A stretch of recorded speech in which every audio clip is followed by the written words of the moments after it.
participar.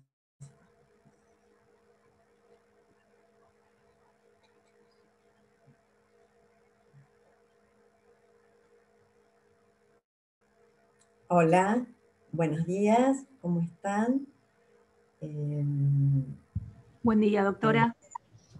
¿Qué tal? Bueno, me alegro.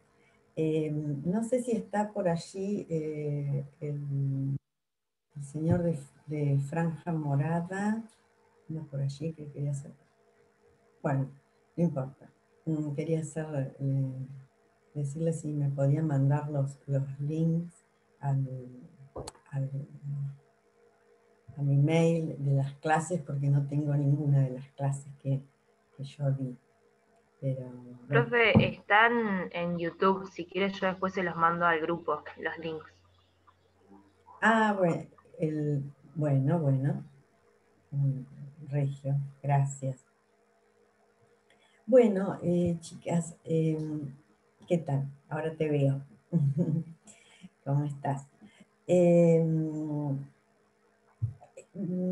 Hoy el doctor Lastra había estado hablando con ustedes ya en general del tema de acciones en la afiliación. Yo hoy me voy a referir a algunas en particular para afianzar algunos conceptos, pero sé que él me dijo que había hablado de este tema. También me gustaría, porque es de actualidad, y bueno, el punto que yo les voy a dar, si ustedes seguían por el programa, pertenece en realidad a la clase del 30 de octubre, que fue la que no tuvimos, y es la unidad 11, el punto 4 y 5, si hacemos tiempo, o el punto 5. Pero quería conversar también con ustedes un tema que es de actualidad. No sé si habrán leído algo sobre el caso de los hijos de Miguel Bosé y los hijos de su pareja. ¿Han visto algo por internet? No. Yo, por mi parte, no. Sí, que bueno. Miguel Bosé ganó la tutela de los hijos. Bueno, me descubriste el fallo. Sí, pero bueno, pero si no lo conocen... Nos dijo el final ya. Nos dijo el final. No es un final abierto de película. No, porque piensa recurrir. Bueno, no sigas. Bueno, no, vamos, el tema fue así, bueno, para los que no lo han seguido, pero ha sido muy interesante porque en realidad se buscó una sentencia en un caso que no tiene precedentes en España y tampoco en Europa. El caso es que Miguel Bosé, quien fue su pareja durante más de 26 años, vivieron juntos, tuvieron a través de técnicas de fertilización asistida, de reproducción humana asistida, pudieron llegar, Miguel Bosé, a tener dos hijos mellizos, Diego, de nombre Diego, y Tadeo, y su pareja, que se llama Ignacio Palau, tiene otros dos hijos con una diferencia de 7 meses y son gemelos. Es decir, los hijos de Bosé, uno se llama Diego, el otro se llama Tadeo, y los hijos de Ivo, y los hijos de Ignacio se llaman Ivo y Telmo. La técnica se lleva a cabo en Estados Unidos, con esa diferencia que le digo de 7 días. Pero los hijos de Bosé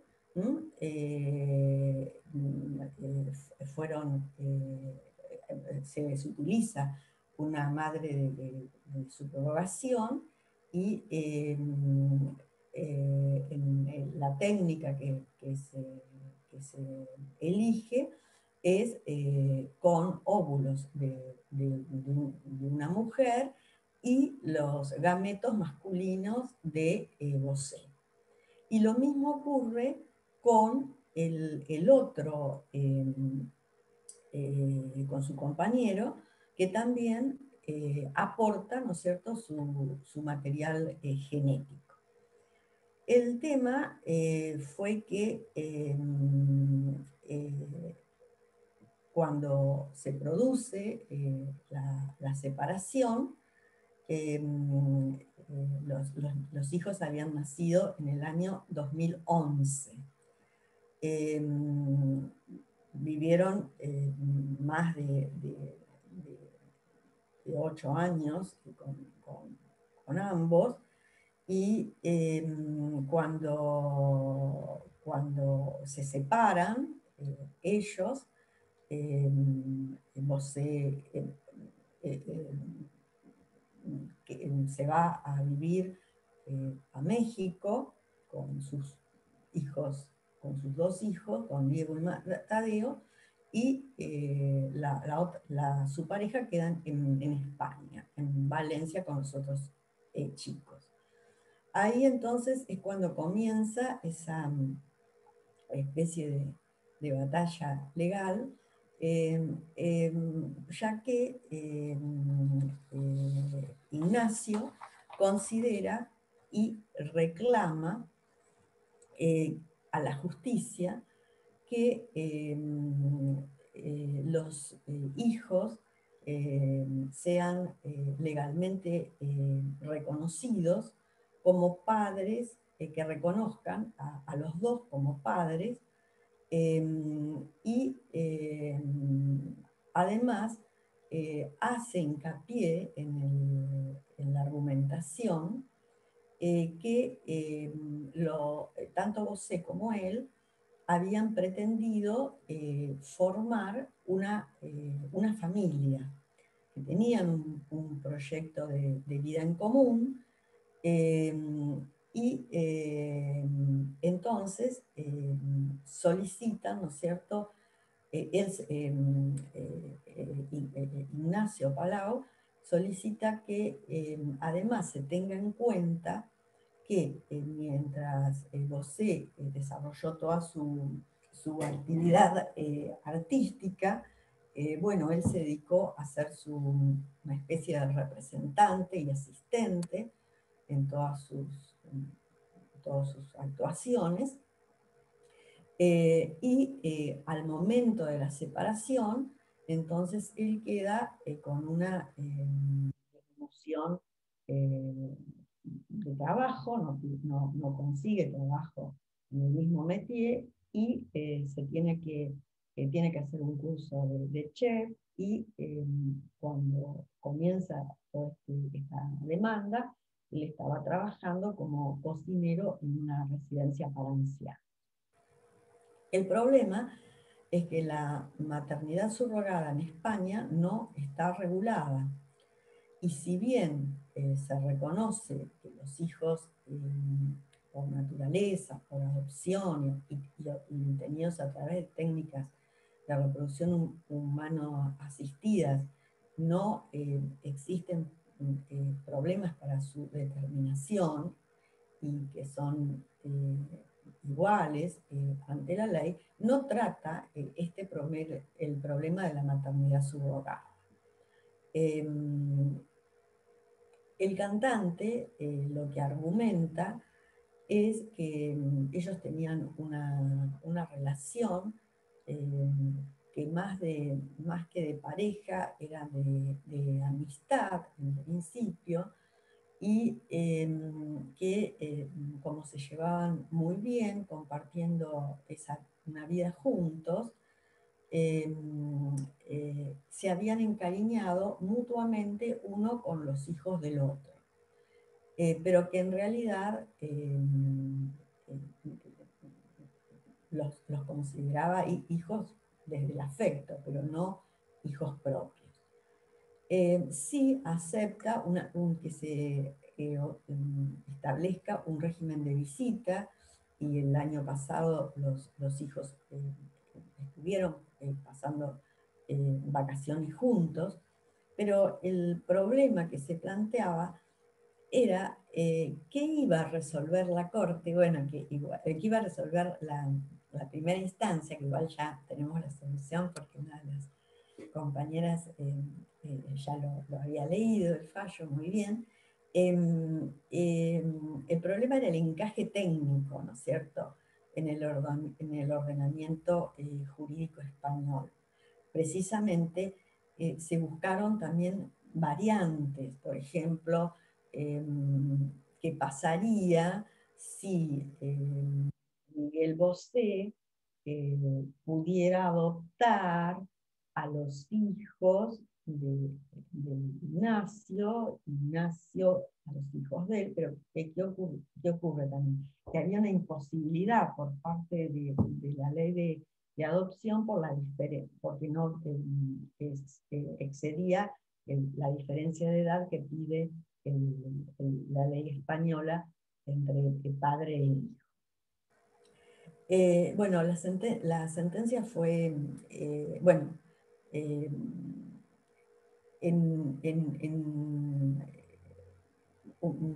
muy discutida, y se estaba esperando con mucha atención, precisamente para ver si podía llegar a volcarse a qué principio les parece que de no, o sea, sabemos, ¿no es cierto?, que la sentencia, pese a considerar, dice la sentencia, la posesión de Estado, y que ha quedado probado el propósito de fundar una familia única, cosa que la ha podido probar el actor, porque el demandado un poquito desdibujaba esa idea, y establece en la sentencia, se las leo para que quede clara, dice: la sentencia, pese a considerar la posesión de Estado y que ha quedado el propósito para fundar una familia única en la que los hijos serían hermanos y ambos serían hermanos, el sistema jurídico formalmente no puede hacer lugar a la declaración de filiación solicitada. Precisamente desestima todo tipo de pretensión respecto a la filiación, y sí hace lugar al establecimiento de un régimen de visitas entre los niños y también entre los padres de cada uno de los niños entre sí. Lo que es, bueno, Palau lo que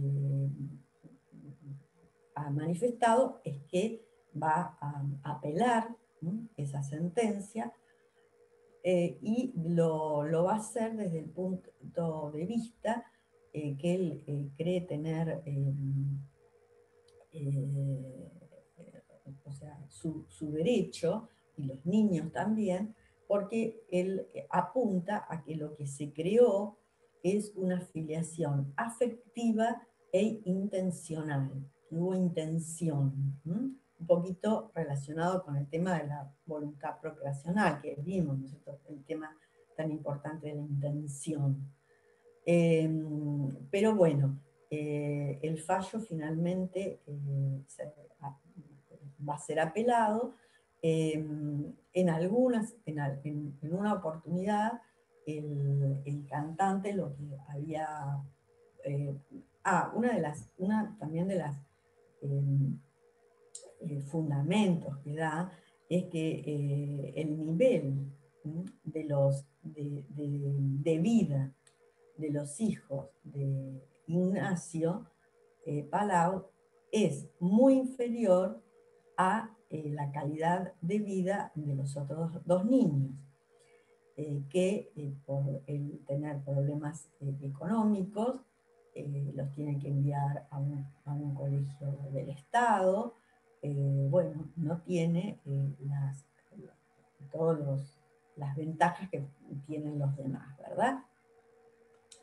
Entonces,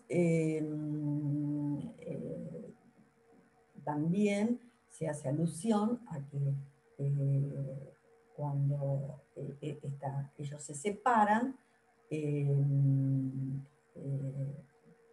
la pareja del cantante recibe una indemnización que es justa por el trabajo efectuado durante esos años, ¿no es cierto?, con Bosé.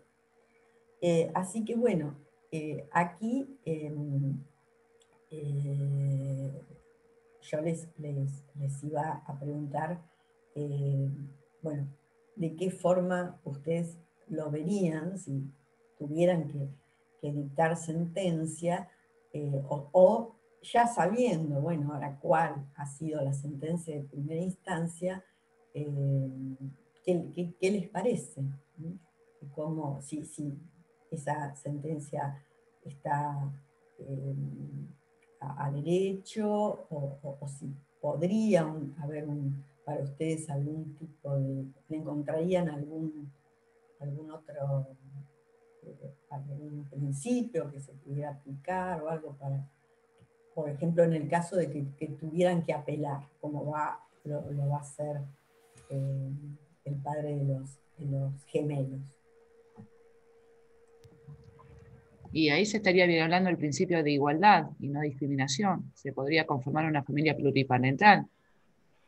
Claro, esta idea de empezar a conseguir que no existe solamente la familia tradicional y más que nada ponderar la voluntad procreacional, que a veces lo afectivo tiene más peso, y también el interés superior del niño. Yo creo que se tendría que dar lugar, no recuerdo la edad de los niños, pero tendría que también tenerse en Los cuenta qué niños, quieren ellos.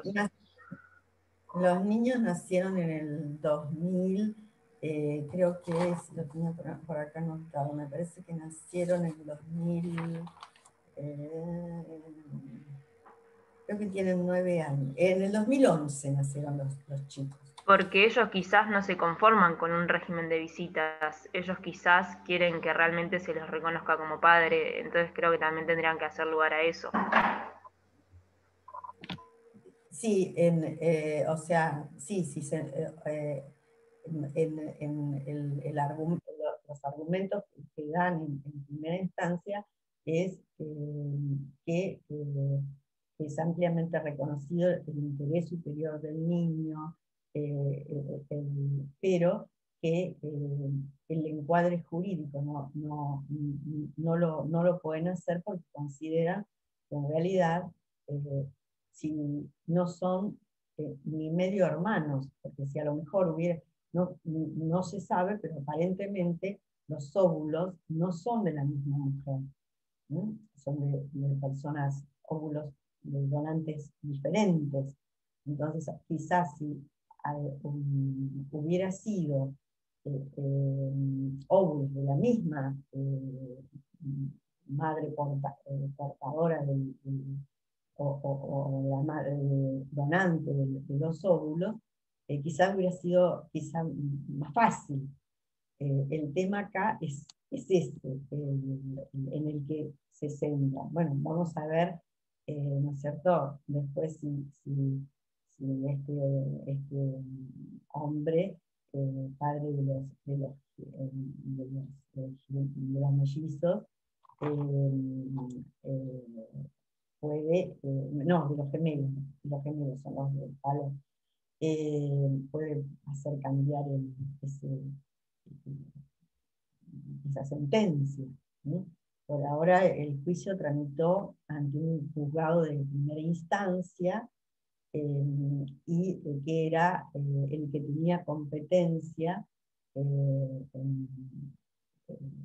por el que había sido en una localidad de Madrid, el lugar donde habían vivido por última vez todos juntos.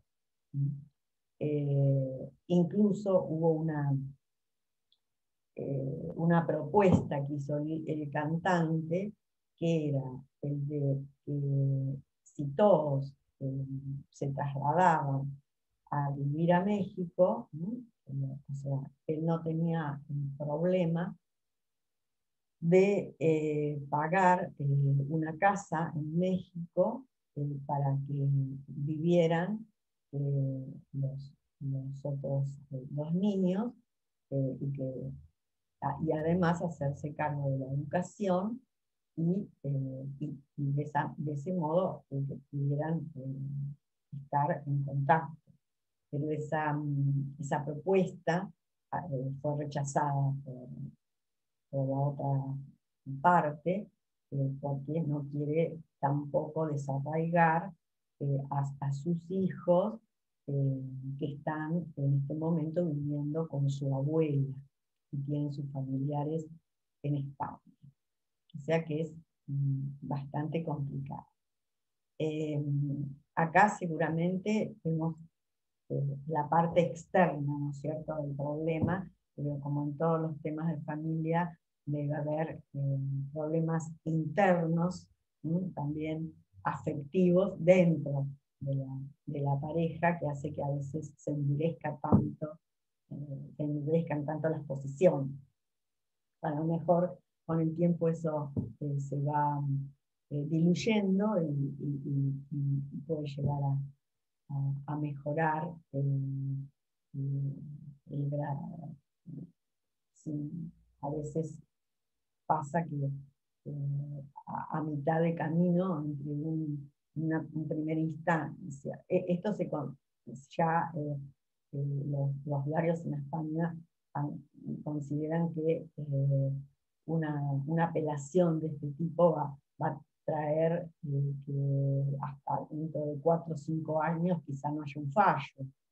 Entonces, durante todo ese tiempo, quizá las cosas se recompongan de otra manera, que a lo mejor pueda ser extrajudicial o con algún convenio mediante, si alguna de las partes se ve en algo en posición, ¿no? Con respecto también a esto que también se podía haber hecho hincapié, pero acá también están unos niños en un país y otros en otro, de cuál era su centro de vida. Lo que pasa que el centro de vida de los hijos de Bosé, él considera que el centro de vida está con él y con su entorno familiar. Y la otra persona considera que está en España con su entorno familiar. Entonces, no es fácil la solución. Ustedes vieron el tema del centro de vida, ¿no? Más o menos.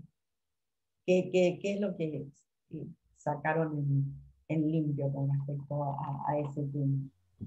Es donde el niño se desarrolla de forma legítima en su entorno. Claro. Y a veces, ¿no?, puede haber excepciones cuando, por ejemplo, el centro de vida de los niños, el interés superior del niño, ¿conocen casos de excepción? ¿De alguna excepción? No sé si el doctor Lastra se los ha comentado. Hay un caso, ¿no?, que es muy interesante y que tiene que ver también que lo van a ver en derecho sucesorio. Es el caso de un matrimonio, es de Estados Unidos, en el 2008, data de esa fecha, un matrimonio, que era argentino, se había ido a vivir a Estados Unidos, tienen dos hijos, uno que ya tenía 12 años y el otro 7, en 2008. Su idea había sido ir a vivir y a quedarse en Estados Unidos porque el marido, o sea, el matrimonio, él se llamaba Carlos Heiss, Heiss, y ella María Baudulco. Este matrimonio se va a vivir a Estados Unidos y comienza a criar a sus hijos. Igualmente siempre les enseñan también el idioma español, y deciden en un momento hacer un testamento. De ahí la importancia del testamento también. Deciden hacer un testamento diciendo que si alguno de ellos falleciera o ambos fallecieran, quieren que sus hijos, su hija y su hijo sean criados por su abuela que vive en Argentina, en Ushuaia. Ellos tienen pensado volver a la ciudad de Córdoba, porque ahí era donde vivían. Entonces comienzan a hacer los trámites y con esa idea. Van de visita a la casa de una amiga de ellos, a la que casualmente le habían dado, dada su amistad, le habían dado ese testamento. Van a despedirse porque van a volver a Argentina, para ver si se quedan definitivamente o no, y sufren un accidente de auto, en el que fallecen ellos dos, es decir, el matrimonio.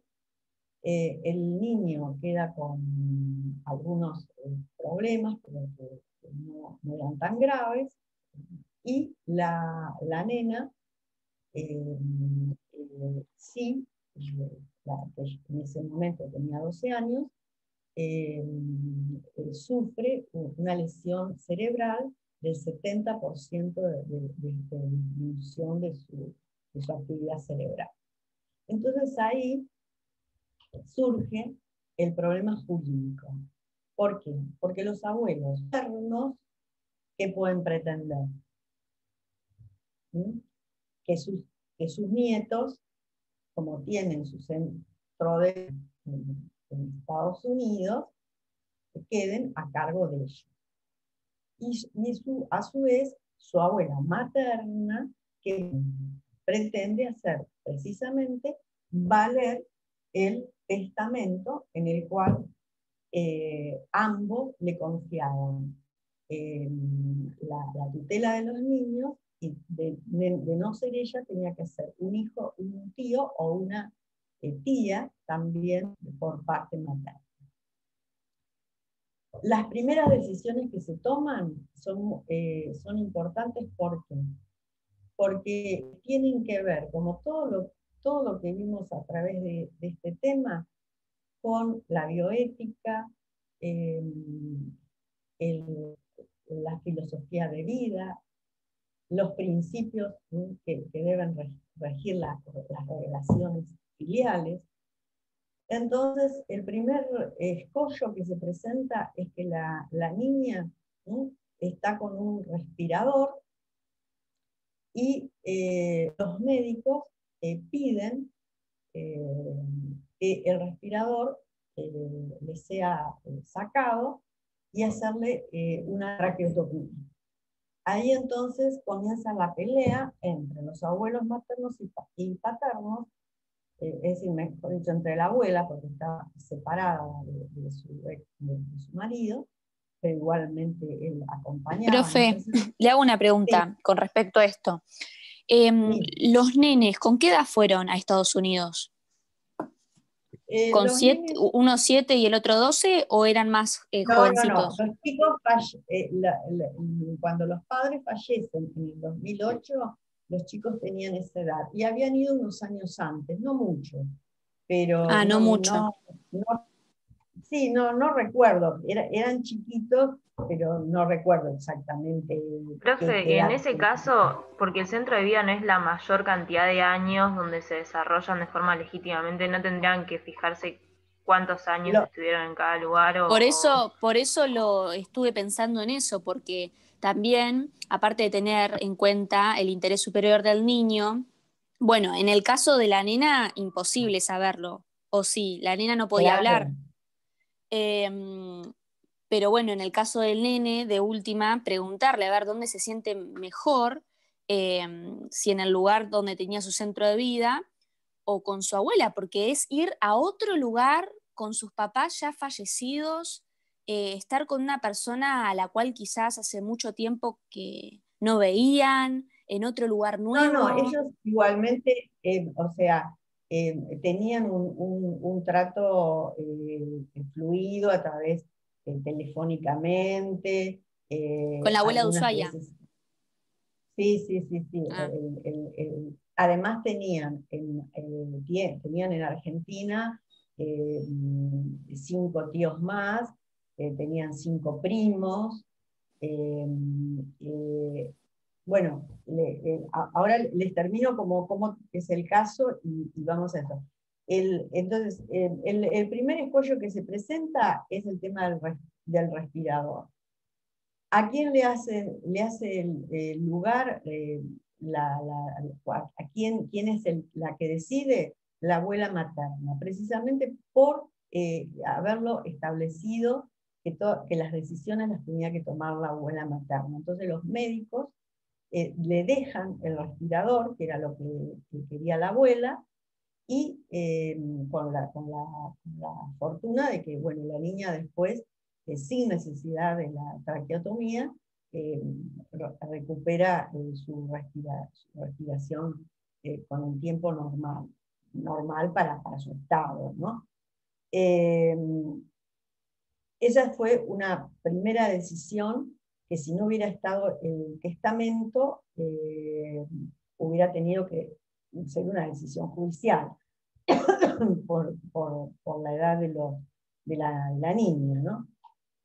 Y después surge el tema de los abuelos paternos. Los abuelos paternos igualmente tampoco vivían en el mismo lugar donde vivían los padres con los niños. Vivían sí en Estados Unidos, pero no en el mismo lugar. O sea que el centro de vida de los niños había sido siempre sus padres, porque además tenían una forma de vida muy especial, lo que en otras épocas llamaríamos que eran muy hippies. En mi época, bueno, eran personas que les gustaba vivir al aire libre, no tenían una casa, no, sino se dedicaban a la jardinería, a las artesanías, les daban clase ellos a los niños. eh, es decir, tenían un estilo de vida muy sui generis, ¿sí? Con sus hijos. O sea que el centro de vida de esos niños prácticamente siempre había sido o sea, habían estado siempre muy unidos a sus padres. Eh, entonces, ¿qué es lo que pasa? Como existía ese testamento, los abuelos de Estados Unidos lo que argumentan que la medicina en Estados Unidos está más avanzada que en Argentina. A lo que la argumentación de la abuela materna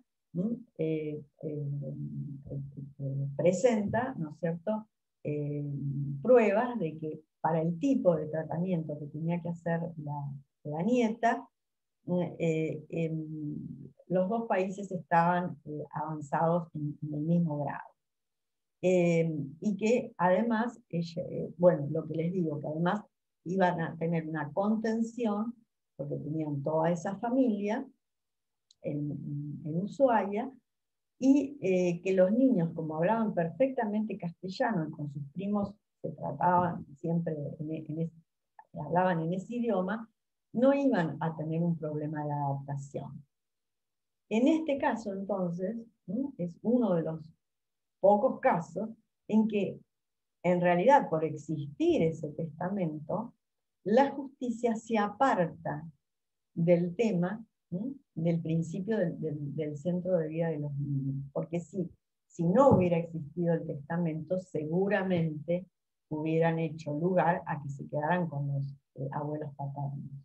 Lo que sí se fija es un régimen de visita amplio, que los niños iban a poder estar un mes con sus otros abuelos en el año, o sus abuelos también podían, ¿no es cierto?, trasladarse a la Argentina para estar con sus nietos.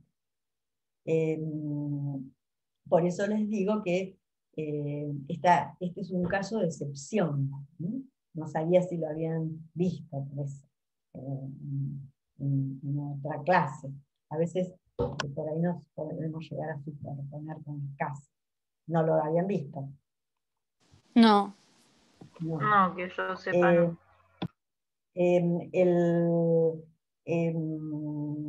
Los padres tenían 43 años, el papá de los niños, y 42 la mamá cuando fallecen. Estaba viendo si decía el año en que habían nacido los niños, pero yo lo que recuerdo era que eran chicos cuando se habían trasladado a Estados Unidos. Estoy viendo si en esta nota que tengo para darles los años.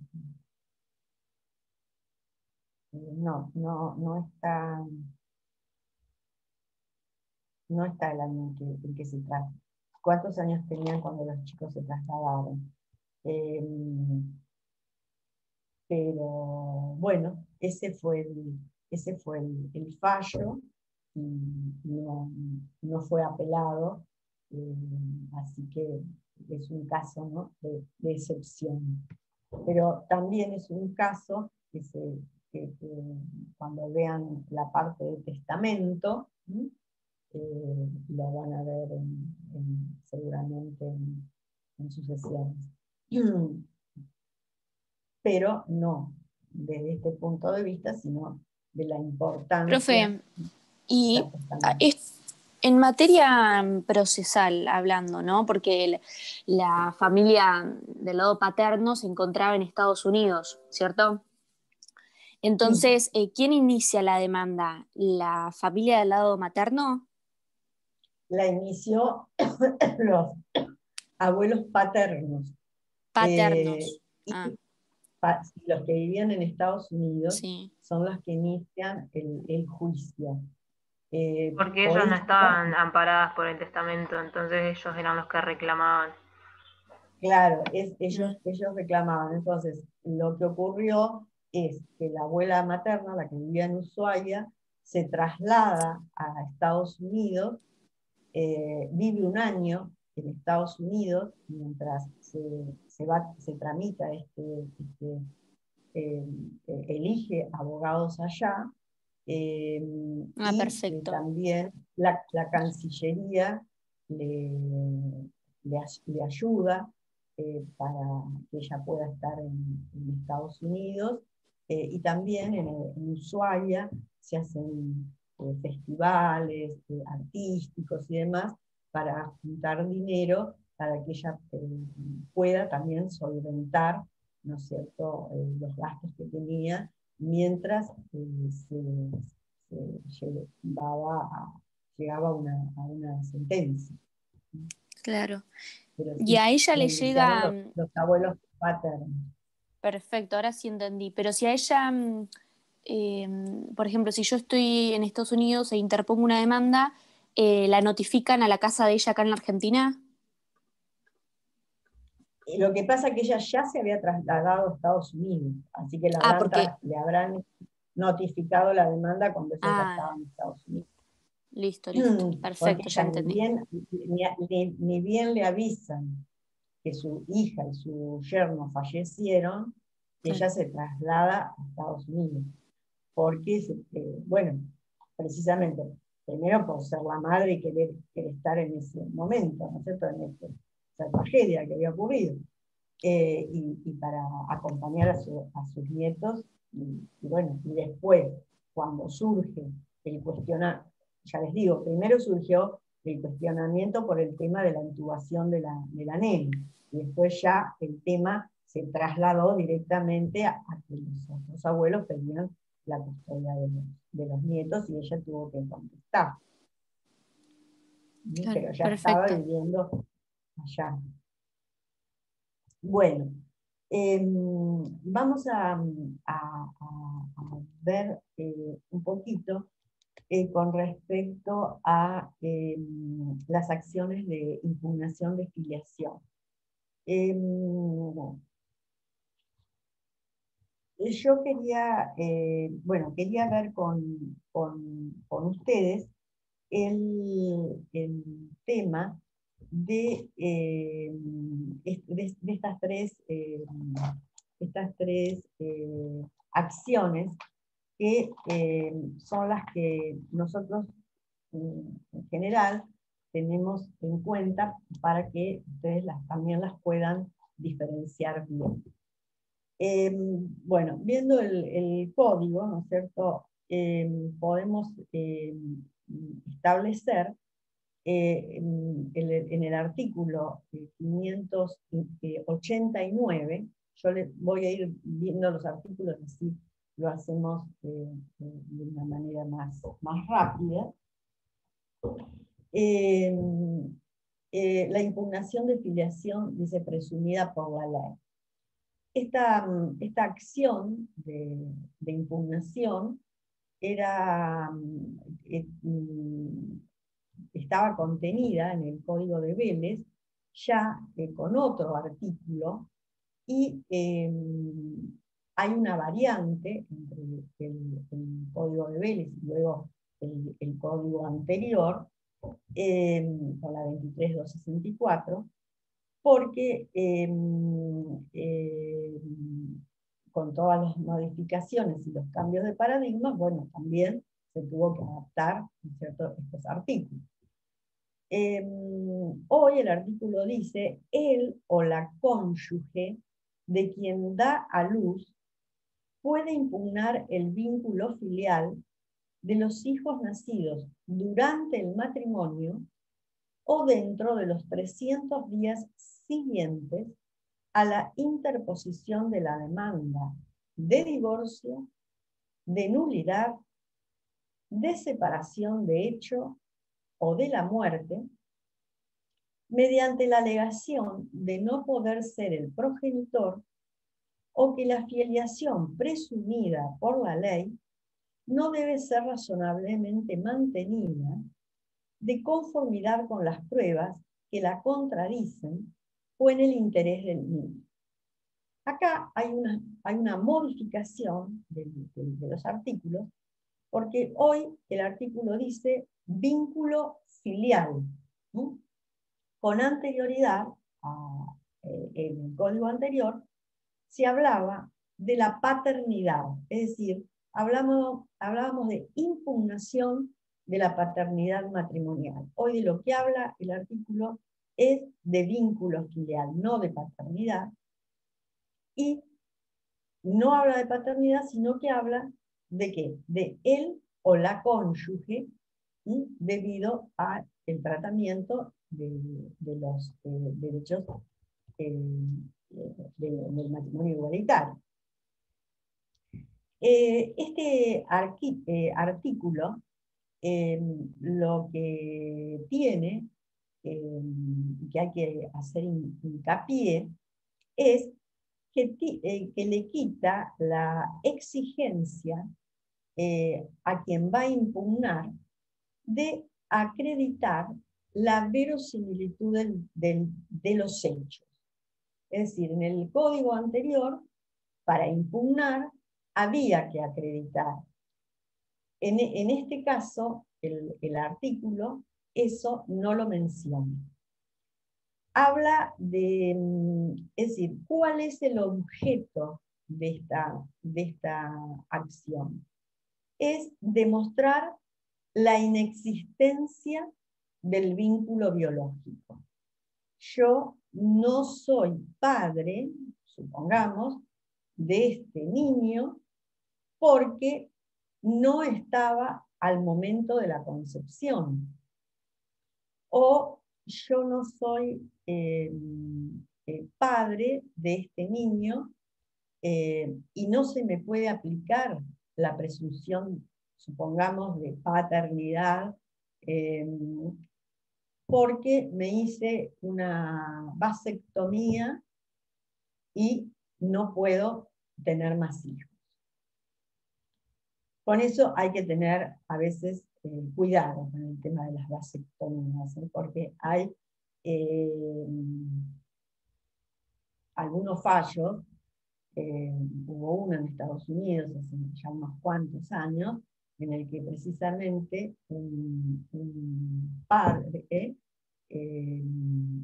demanda por divorcio a su mujer porque considera que lo había agraviado, que le había sido infiel, y que ese hijo que ella iba a tener no era de él, porque se había hecho una vasectomía.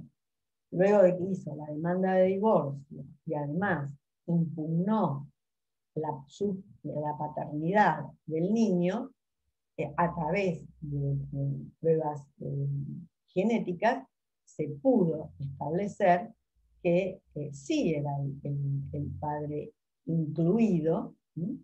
Como se llama, en estos casos, o pueden ser padres excluidos por el examen genético o incluidos, en este era un padre incluido. Lo que había ocurrido era que la vasectomía no había dado el resultado previsto, es decir, había sido por una mala praxis mal practicada, pero él sí era el padre.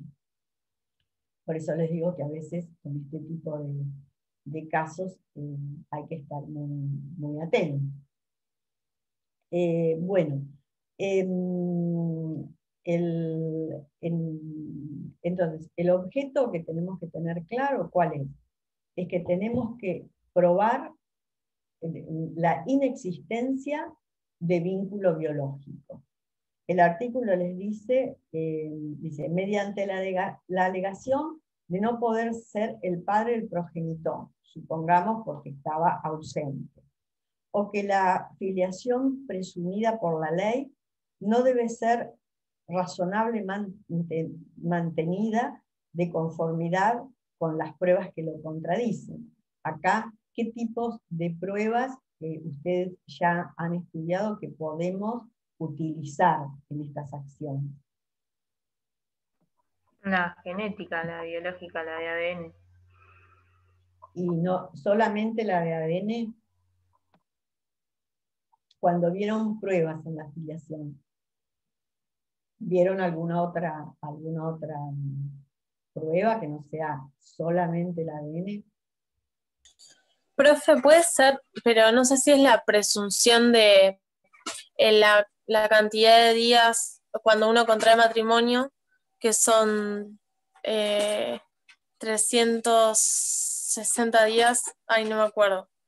Dentro de los 120 días de la concepción y dentro de los 300, que eso es lo que debe ser. Pero igual acá Claro, nos está eso. justamente impugnando una filiación presumida por ley. Como Acá que... en este caso es una impugnación, supongamos un caso de impugnación dentro del matrimonio, en el que supongamos que el marido impugna su paternidad. Pero yo les decía, pruebas de ADN está bien, pero ¿vieron algún otro tipo de prueba? También existe otra prueba que es la HLA, ¿no? es una prueba que también se utiliza, no solamente utilizamos ADN, hoy sí, ¿no es cierto?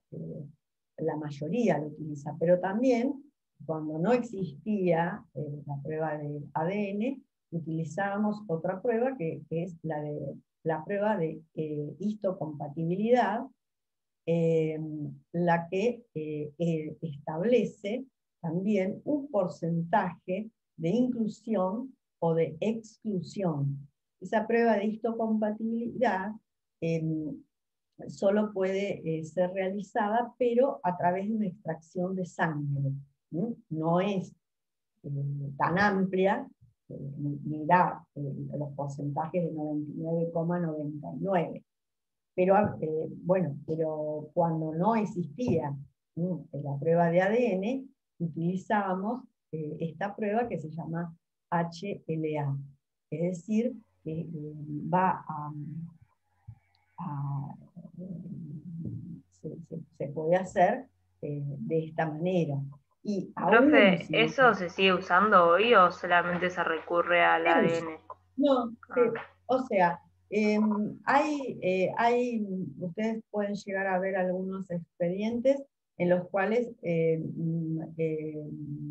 piden ADN, el 99,99%, pero también puede ser esta prueba o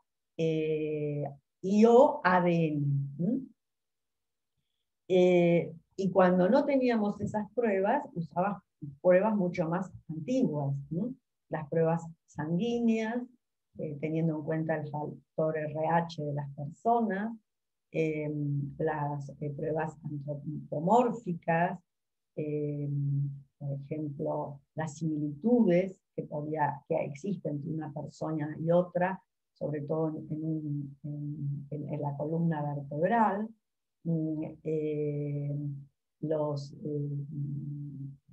pruebas físicas, aunque pruebas de que el hombre puede ser impotente o la mujer es virgen y no pudo haber tenido un hijo, entonces puede impugnar esa maternidad que se le está endilgando.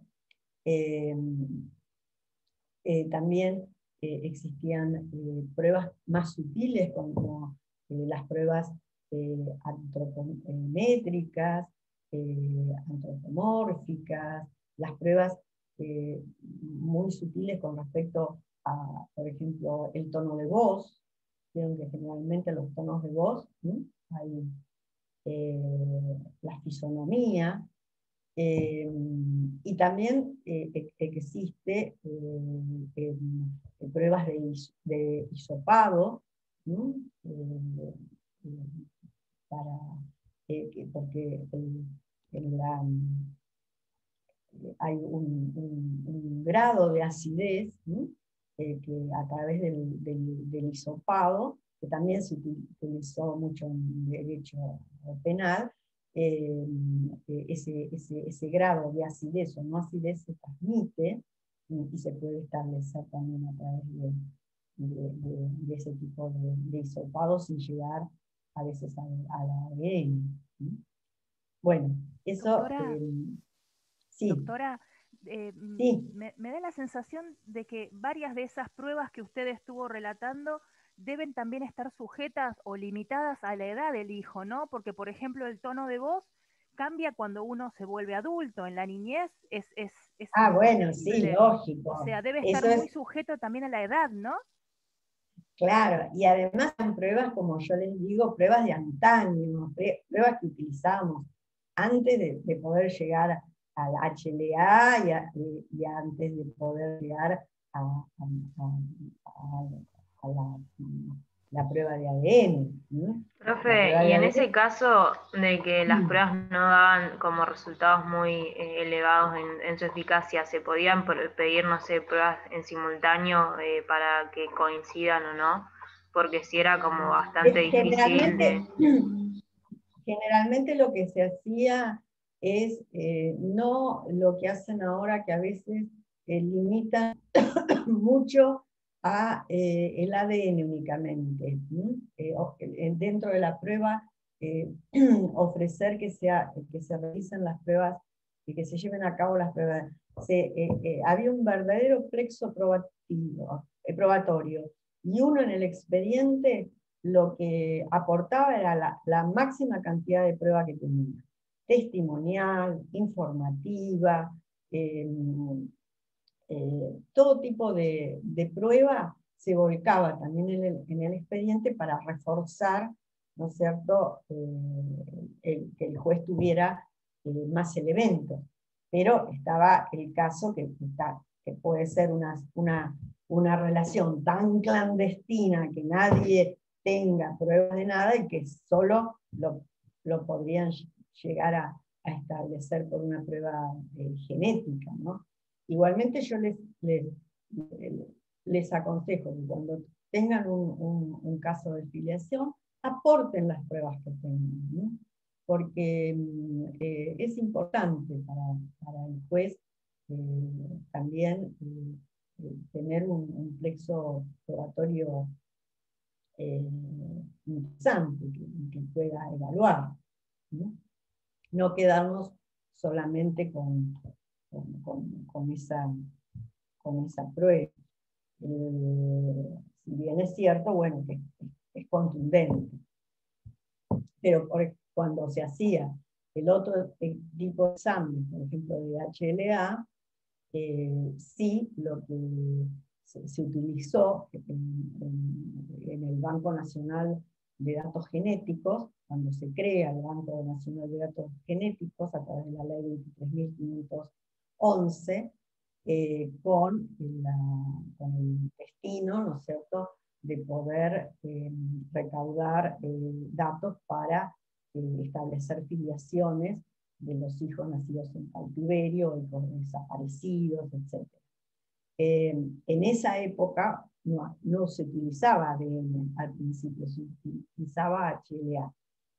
Y hubo casos en los que se cometieron errores y luego se pudieron rectificar a través de nuevas pruebas que se hicieron con ADN, ¿no? Bueno, vamos a seguir porque si no... bueno, entonces, esta es una de las acciones, la de impugnación de filiación presumida por la ley, que antes se llamaba, o la pueden encontrar también como de impugnación rigurosa. Luego tenemos la impugnación de la filiación presumida por la ley en el 590, que habla de la legitimidad y de la caducidad. Y dice, la acción de impugnación de la filiación del o la cónyuge de quien da luz puede ser ejercida por este o por esta, por el hijo, por la madre y por cualquier tercero que invoque un interés legítimo. Esta es otra de las grandes novedades, ¿no?, del articulado, porque con anterioridad a este código estaba más limitado los legitimados activos. El hijo, por supuesto, en todo tiempo, pero la madre no era una legitimada activa. ¿Por qué? Porque se consideraba, la mayoría de la doctrina, y había sido el espíritu del código, de la ley anterior, que quedara, lo que se preservaba, en realidad, no era el interés superior del niño, sino el interés de la estabilidad familiar. Por eso, el artículo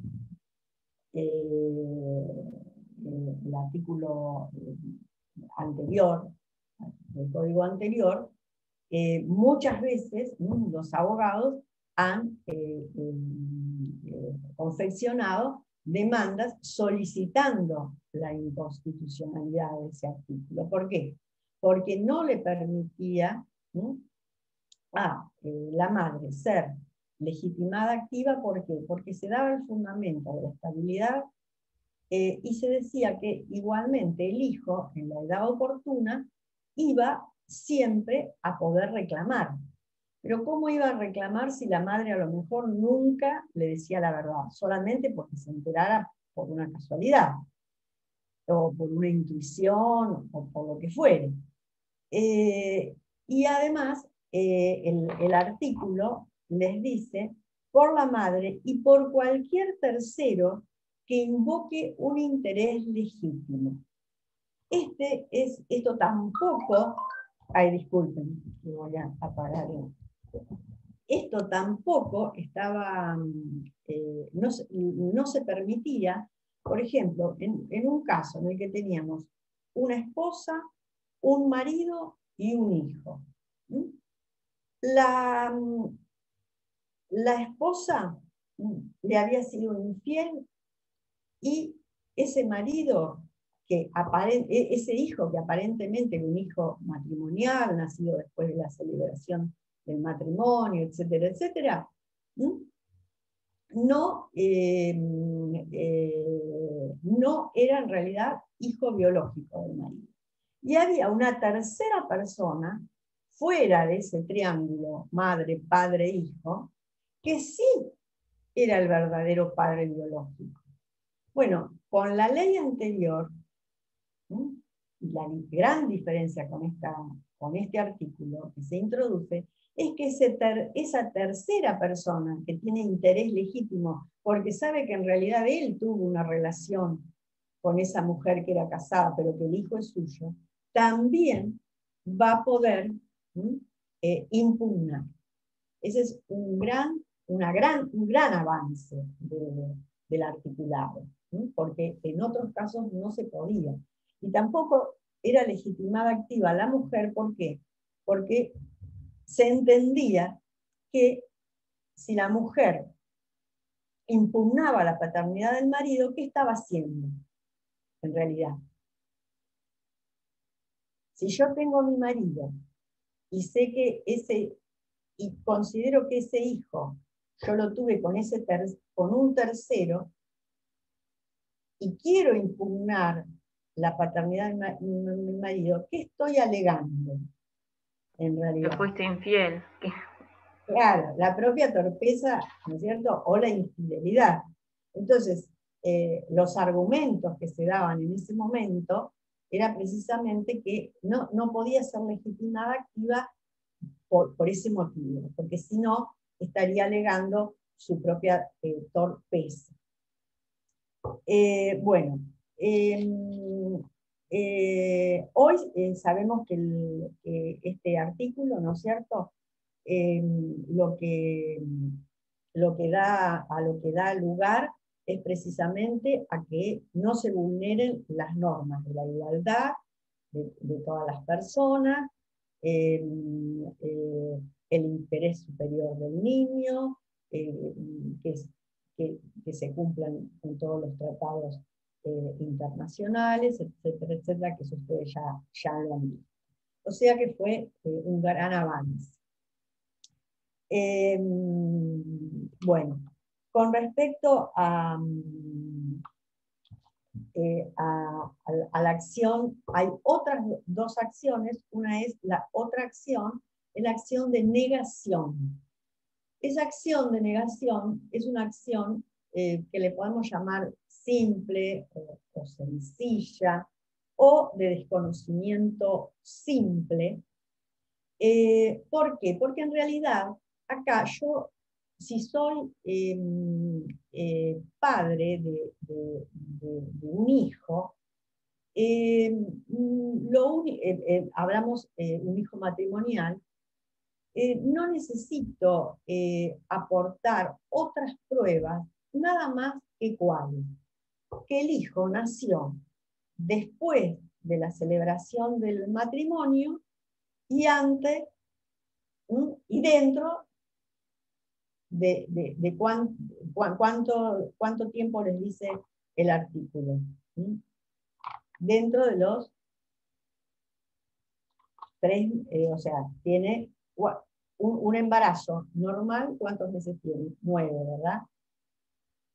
Entonces, si el hijo nace después de los 180 días de celebrado el matrimonio, se entiende que ese hijo no es de él. ¿Por qué? Porque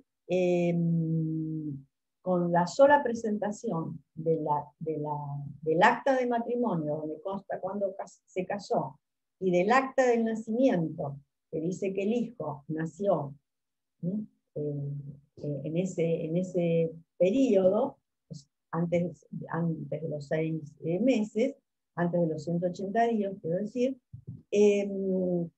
con eso simplemente podemos entablar la acción.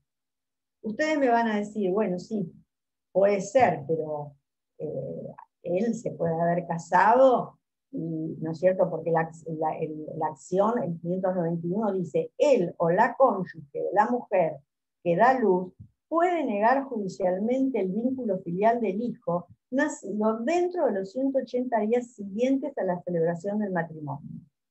La acción caduca si transcurre un año desde la inscripción del nacimiento o desde que se tuvo conocimiento de que el hijo no podría ser hijo suyo. Entonces, en este caso, ustedes me podrían decir, bueno, pero él podría saber que tuvo relaciones prematrimoniales y después se casó, y por eso el hijo nació antes. Bueno, acá eso no lo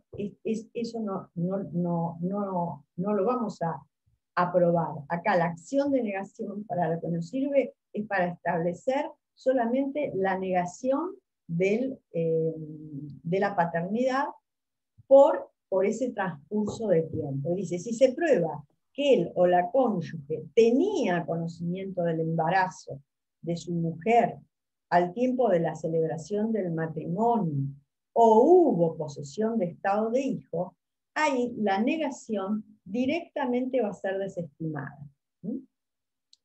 Y queda salvo, en todo caso, la acción de impugnación que autorizan otros artículos.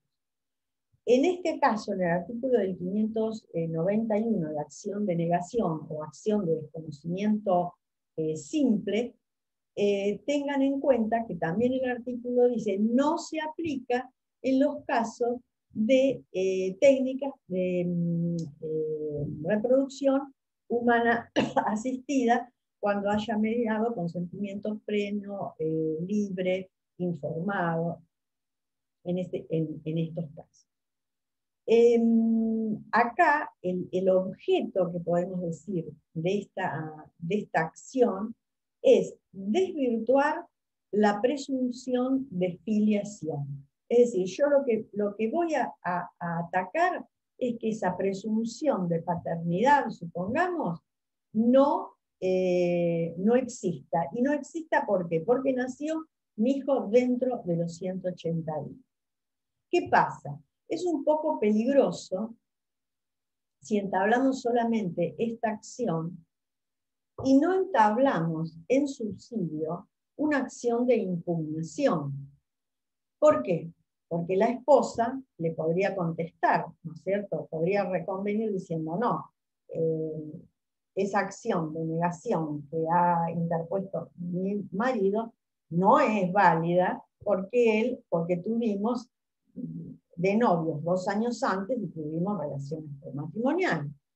Entonces, lo que sí es importante es que si planteamos la acción de negación, después planteemos también en subsidio la acción de impugnación que se llama acción de impugnación rigurosa, que es la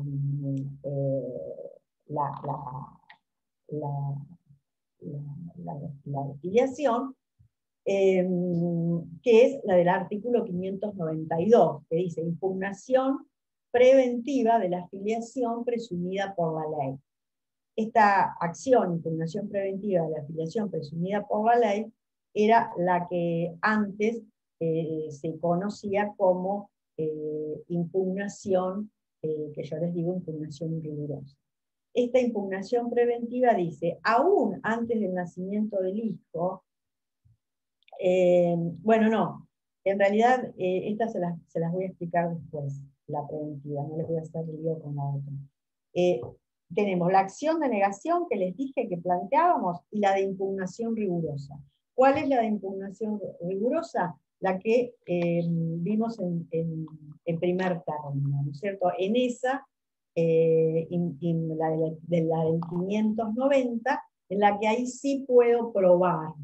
Entonces, ¿por qué yo les digo en subsidio? Porque primero planteamos la de la negación, y si nos contestara, por ejemplo, la mujer, que tuvimos relaciones prematrimoniales, yo podría reconvenir, el padre de mi marido, pongamos, podría reconvenir diciendo, bueno, sí, tuvimos relaciones prematrimoniales, pero ese hijo no es hijo mío, aportemos prueba inmunogenética, testimonial, de que vos te veías con una tercera persona, y que ese hijo no es hijo mío. Entonces, nos quedan esas dos posibilidades: la acción de negación y la acción de impugnación en subsidio, o ambas en forma autónoma. Y después tenemos una tercera acción, que es la preventiva de la filiación presumida por la ley, que es el artículo hoy del 592. ¿Y qué es lo que va a prevenir este artículo? Precisamente que el objetivo de la acción es impedir que surja de una partida de nacimiento una presunción filiatoria, cuando en realidad no existe o sea, que esa presunción no nazca, podríamos decir. Yo sé que mi mujer va a dar a luz, pero sé que ese hijo no es mío, porque en el momento de la concepción yo estaba trabajando en un buque y recién vuelvo a casa después de un año de trabajar. Y ese hijo no es mío. Entonces, ¿qué utilizo? Utilizo esta acción preventiva de la filiación presumida por la ley, para que no surja precisamente la presunción de que soy el padre.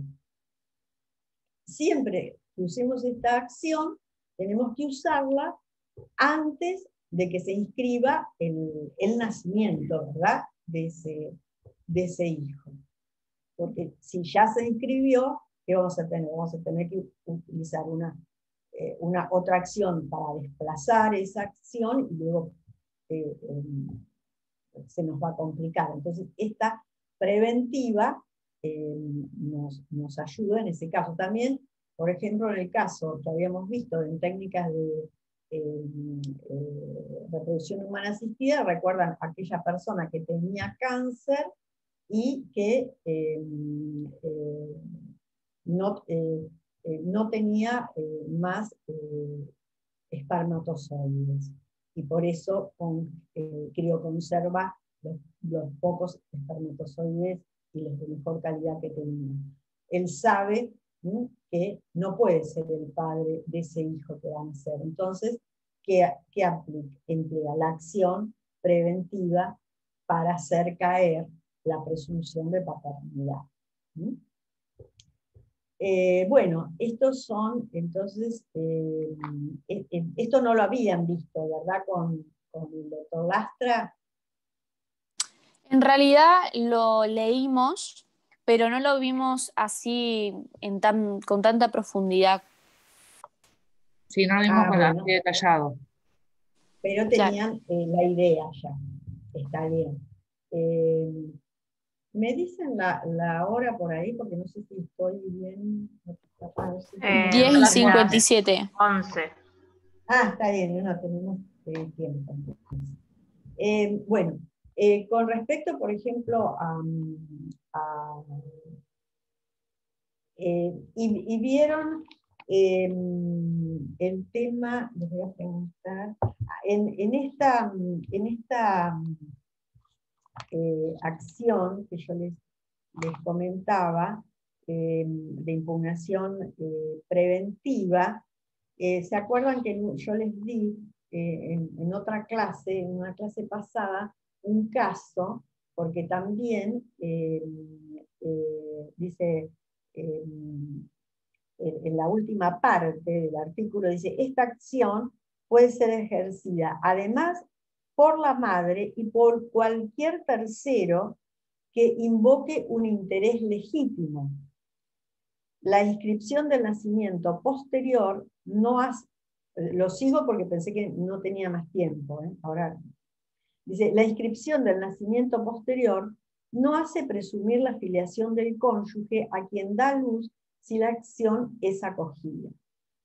Esta disposición también dice lo mismo que los anteriores, no se aplican en supuestos de técnicas de reproducción humana asistida, con independencia que hayan o no aportado los gametos. En este caso, ¿no es cierto? Yo la otra vez les comenté que los herederos de una persona que se suponía iba, ¿se acuerdan el caso de un matrimonio, un señor que se casa, un señor mayor, que se casa con una mujer joven, y los hijos se oponen a ese matrimonio porque consideran que no es la persona adecuada para el padre, que es un hombre grande, que está más para estar tranquilo que para estar todo el día viajando de un lado al otro, porque la mujer, a la esposa le gusta viajar demasiado, etcétera, etcétera. Es decir, realmente los hijos no querían a la esposa de su padre. Ella queda embarazada y el señor, el marido, fallece. Entonces, ¿qué es lo que hacen los herederos? Que se utilizan la acción, de la que estábamos hablando recién, para que se presuma, o sea, para que caiga la presunción de paternidad de su padre, ya que ese hijo, por nacer, no va a ser hijo del padre, ni tampoco va a ser medio hermano de ellos. Es decir, ellos argumentan, y por supuesto solicitan que en la prueba se hagan todos los exámenes pertinentes al niño cuando nazca, a la madre, y también, si es necesario, ellos se prestan, ¿no es cierto?, para el examen de ADN, y en el caso de que no también se podría llegar hasta exhumar el cadáver. ¿Ustedes vieron exhumación de cadáver? Un poco del tema.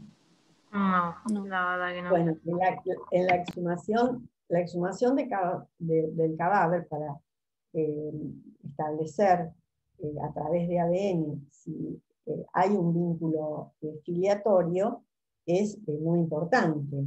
Por eso también es importante que si ustedes llegan a tener un caso en que hay dudas y la persona ha fallecido, solicitar una medida para que no se creme ese cadáver, para no quedarse sin prueba. En Argentina hubo algunos casos en los cuales, bueno, se planteó, en principio, ahí también, cuando se plantean estas, hoy generalmente no hay ninguna dificultad, pero cuando recién se comenzó con este tema, sí había dificultades y a veces los fallos eran distintos, porque los jueces veían que chocaban distintos principios. ¿No se acuerdan que hablamos de aplicar el principio de la proporcionalidad? El interés salvado, cuando es más importante que el interés sacrificado. Y se podía plantear, por ejemplo, hubo un caso en el cual un señor tenía una relación, tenía su mujer y su hija, pero a su vez tenía una relación extramatrimonial, donde también tenía un hijo que nunca había reconocido. Cuando ese señor fallece, es un fallo de Bahía Blanca, cuando ese señor fallece, entonces la madre en representación del hijo extramatrimonial se presenta y solicita que, como él siempre se había negado a la prueba inmunogenética, cuando se le había hecho el reclamo de filiación, se exhume el cadáver. Y entonces ahí se hace lugar, es una de las primeras que se hace lugar a la exhumación del cadáver, pero se tiene en cuenta o sea, qué principios valían más. No valían más, sino qué principio podíamos optimizar. Es decir, el interés superior del hijo a conocer su origen, el interés de la esposa y de la hija, que consideraban que iba a ser un avasallamiento a la decisión del padre, que nunca había querido realizarse la prueba inmunogenética. En ese caso, y además estaba también interesada la sociedad en saber la verdad, ¿no? ¿Cuáles eran los vínculos filiatorios entre esas personas? Entonces, entendió el fallo que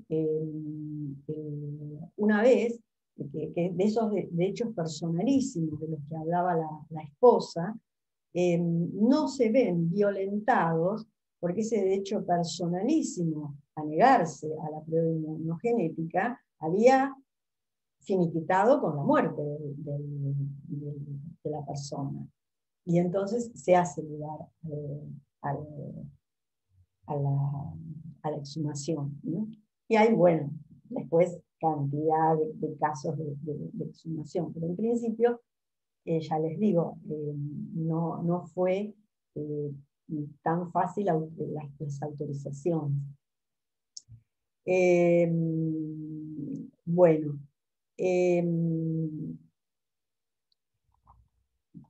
también hay un artículo que es importante, bueno, quizá lo hayan comentado con el doctor Lastra, cuando se habla de las acciones de reclamación de la filiación y sobre todo el supuesto de la filiación en la que no está determinada la madre.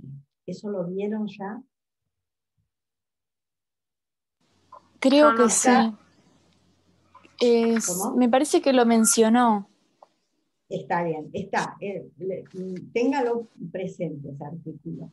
Es el artículo 583 del Código y habla de la reclamación en los supuestos de filiación en los que está determinada solo la maternidad.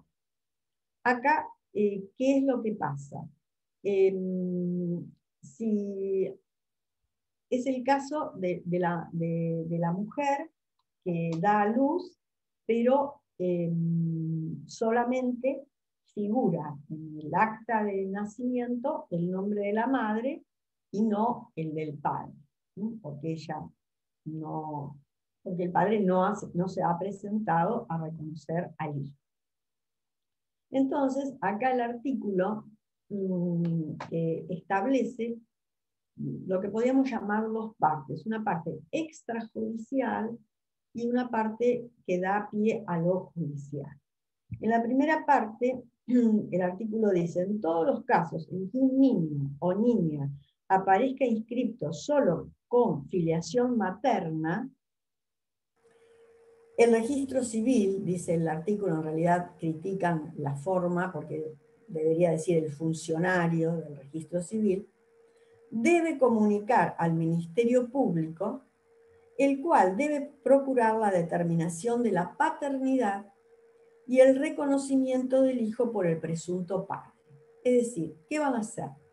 Van a citar a esta mujer, o niña o adolescente que haya tenido ese bebé, y se le tiene que, dice el artículo, instar a la madre a suministrar el nombre del presunto padre. Esto se tiene que hacer de una forma que no sea coercitiva, y se le debe también, bueno, es muy común que a veces cuando mujeres que están en esta situación no sepan quién es el padre de su hijo. O se den casos tan espantosos como los casos de violaciones, en los cuales no se sabe tampoco quién es el que violó a esa mujer o niña o adolescente, o en el caso de que la mujer lo sepa, no lo quiera decir. Entonces, no puede ser intimada de ninguna manera coercitivamente. Si ella lo sabe el nombre y lo quiere dar, entonces lo suministrará, y lo que se va a hacer es tratar de ubicar el paradero de esa persona. Se lo va a citar, generalmente se hace en la defensoría. La defensora cita a la persona que ha denunciado, la madre, y si esta persona se presenta, y puede ser que admita ser el padre, y si no lo admite, se le invitará a poder establecer esa filiación a través de un examen genético. Supongamos que esta persona no se presenta o directamente no quiere hacerse el examen genético. Entonces, la segunda parte del artículo nos dice, antes de remitir la comunicación al Ministerio Público, el jefe u oficial del registro civil debe citar a la madre e informarle sobre los derechos del niño y los correlativos deberes maternos. Esto también lo hace la Defensoría. ¿A qué se refiere? También a ese consentimiento informado que le tenemos que dar a esa niña, adolescente o ya mujer adulta que ha quedado, que no ha denunciado quién es el padre. ¿Por qué? Porque hay muchos casos en que las mujeres piensan en forma distorsionada que porque no denuncio al padre de mi hijo, él no va a tener ningún tipo, entonces no me vamos, hay personas que dicen, bueno, no, yo no lo voy a denunciar porque así no me molesta más y yo voy a hacer con el nene lo que quiero y yo voy a poder salir del país y a mí nadie me va a trabar nada. Ese es a veces el pensamiento de algunas personas. Entonces hay que hacer docencia y decirle, explicarle, bueno, está bien, usted no quiere dar el nombre, pero por otro lado, a veces, esas mismas personas que no quieren dar el nombre después, quieren tener alimentos para los hijos. Entonces, ¿cómo vamos a tener? Vamos a hacer un reclamo de alimentos si no sabemos quién es el padre. se presentan esas cuestiones. Entonces hay que, ¿no es cierto? Tiene que, en la medida de su entendimiento, cada uno tiene que saber cuáles son sus derechos y obligaciones con respecto a su hijo y también los derechos y los deberes y las obligaciones de los padres. Acá hay este artículo da lugar a un debate a veces, porque ¿qué pasa si, por ejemplo, la acción se inicia y la inicia la madre en representación del hijo menor?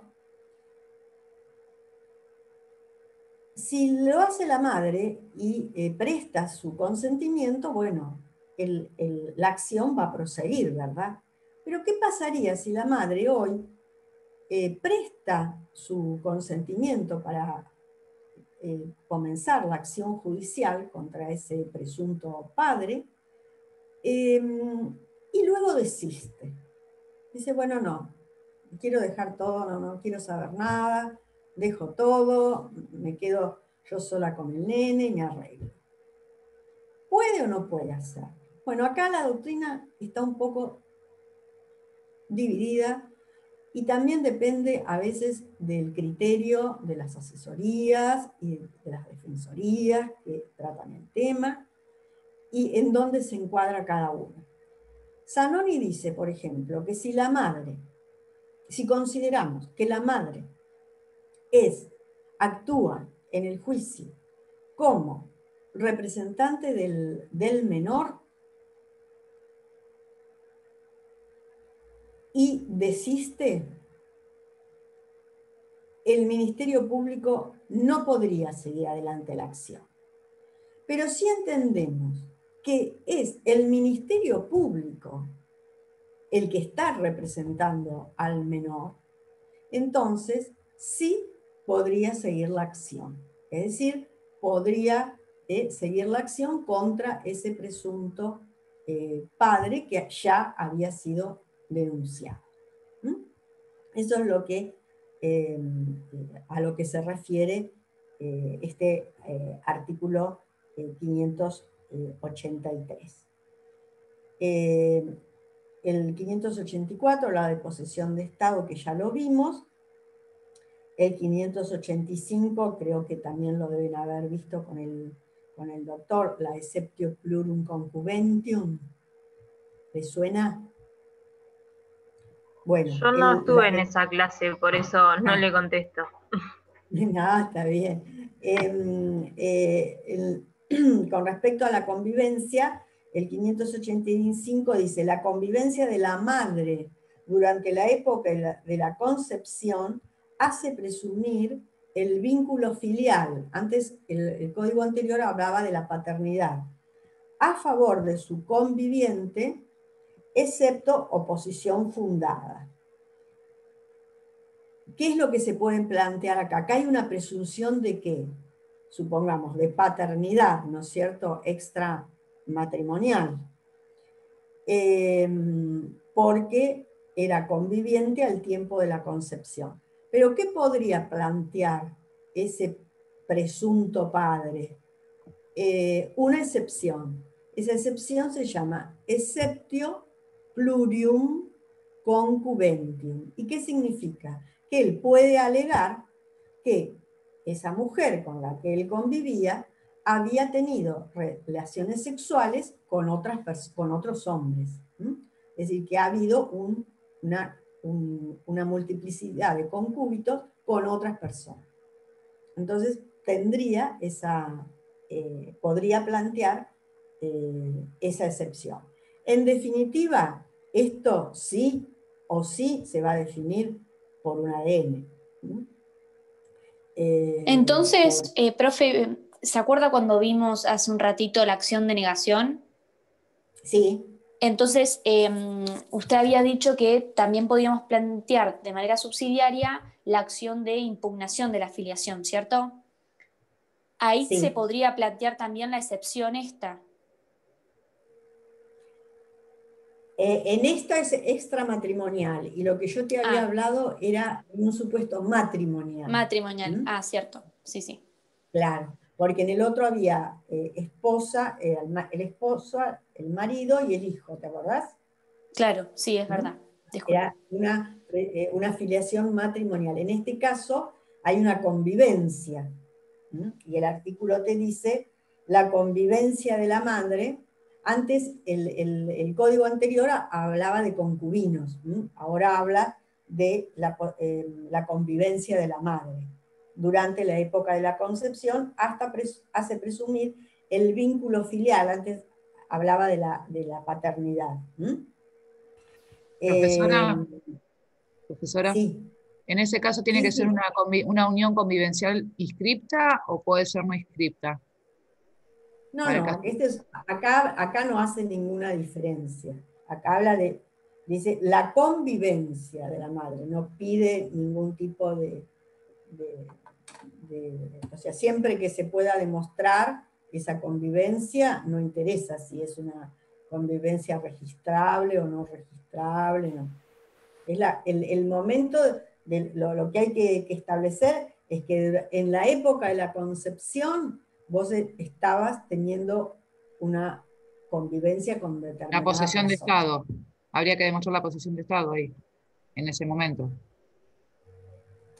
No, lo que tenés no es la posesión de Estado. La posesión de Estado es otra cosa. Lo que tenés que demostrar es o sea, que estabas conviviendo al momento de la concepción. La posesión de Estado es, vos lo que te referís a que la convivencia puede ser un estado aparente, sí, pero no. El artículo, sean muy claras con este artículo, porque muchos en los exámenes se equivocan.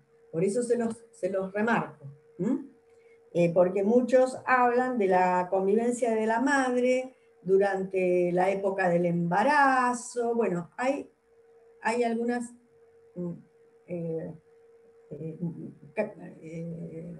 soluciones que dan a veces los alumnos que son equivocadas. Por eso se los remarco, porque ahora es muy claro el artículo, así que no nos tenemos que confundir. Gracias, profesora. No, de nada. Bueno, de este tema entonces yo creo que ya han visto todas las acciones, ¿no es cierto? Si después, bueno, quedaran dudas, me lo hacen, porque la impugnación de reconocimiento, se acuerda que la vimos la clase pasada, cuando vimos el tema de reconocimiento, que yo les hablé del artículo 593, que habla precisamente de la impugnación de reconocimiento. Cuando dice que el reconocimiento de los hijos nacidos fuera del matrimonio puede ser impugnado por los propios hijos o por los terceros que invocan un interés legítimo. Acá también tenemos los terceros. Acá no hay manera de equivocarse con este nuevo código porque no hay distintas fechas. Por ejemplo, acá dice, el hijo puede impugnar el reconocimiento en cualquier tiempo. Los demás interesados pueden ejercer la acción dentro de un año de haber conocido el acto de reconocimiento o de que tuvo conocimiento de que el niño podrá no ser el hijo. Que siempre van a ver que hay un punto que es, que es un año, ¿no? Porque en el código anterior había otros términos, entonces se podía confundir, pero acá no. Perdón, Así doctora, que, en el fallo que nos... Doctora, perdón.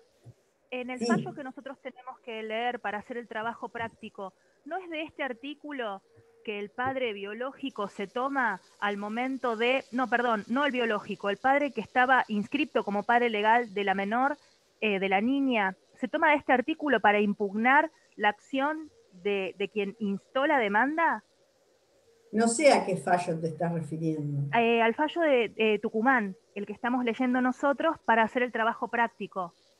Ah, pero yo no lo tengo, ¿no? A mí no me lo mandó la No, lo doctora. subió Casals al trabajo práctico. Está bien. no, está bien, No, perdón, no por eso creo lo que... traje a relación. Claro, ¿cómo es? No sé. Es el fallo en el que una niña, se presenta el padre, que era el padre biológico de la nena, promoviendo lo que él quería era, a ver, es complicado encima. Había una menor, era una niña de 9 años que vivía con su padre, que era su padre legal, el que la había registrado, que estaba en el certificado de nacimiento, en el acta de nacimiento, pero no era su padre biológico. Esta situación era conocida en el momento del nacimiento de la nena, es decir, la mamá embarazada, creo, o una vez ya la nena muy chiquita inició una relación con este señor, la reconoció. Y estaba su padre biológico, que también formaba Y que parte sería de el la vida. tercero. Claro, pero él formaba parte desde el minuto 1 de la vida de esta niña. Se da que los dos eran parte de su vida de una manera cotidiana y natural. Entonces lo que este señor buscaba, lo que buscaba su padre biológico, era un reconocimiento legal. Eh, Promueve la De la demanda, paternidad. exacto, y su papá legal lo que hace, creo que valiéndose de este artículo al que estamos haciendo referencia, es impugnar esa acción diciendo que el plazo de 1 año de conocida la situación ya había vencido, ya había sido, ya había corrido ese plazo. Ya había caducado el plazo ya. Había Había caducado, caducado. Entonces, bueno, ahí se inicia toda una historia. La Está jueza, bien. bueno, después tiene un final hermoso, es hermoso el fallo. Pero claro, lo vi como lo vengo leyendo y todo, como venimos seguramente leyéndolo todo, lo Bueno, vi como es, es, muy presente. claro, bueno, es precisamente por eso o sea, nosotros tratamos de que la teoría, ¿no es cierto?, también esté relacionada con los trabajos prácticos, precisamente para que ustedes puedan visualizar bien, porque si bien podemos saber los artículos del código, también tenemos que saber cómo... y también cómo se va ampliando, ¿no es cierto?, la mente también del legislador y de los jueces con respecto a este tipo de temas. Porque a veces hay jueces que son muy estrictos y no se apartan de la letra de la ley, y otros que realmente son valientes y se juegan por, por temas, ¿no es cierto?, por la justicia, para dar justicia realmente a quien lo pide.